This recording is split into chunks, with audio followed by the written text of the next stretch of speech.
qui se fait passer pour un imam. Bon, c'est de la caricature, c'est de la moquerie. Qui se fait appeler Shir machin, Shir truc et tout, sagesse de machin, voilà, qui est un ex-musulman, plutôt un touriste de l'islam. Et cela est construit sur un travail encyclopédique, encyclopédique de certains mufassirun, de certains exégètes. Voilà, alhamdoulilah. Et ces individus ont cru que ce travail encyclopédique était la croyance des musulmans.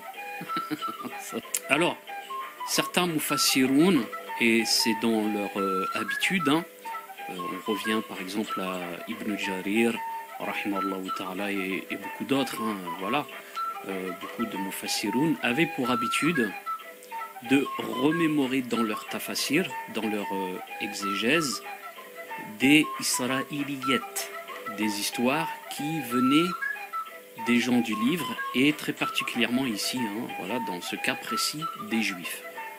Et encore une fois, j'insiste parce que ça résume tout, là, ça répond à l'ambiguïté. C'est pas parce qu'on a un travail encyclopédique et qu'on ramène quelques récits juifs que c'est la croyance musulmane.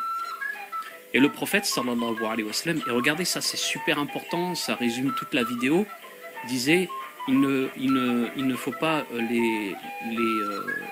comment dire cela, dire qu'elles sont vraies, ni qu'elles sont fausses.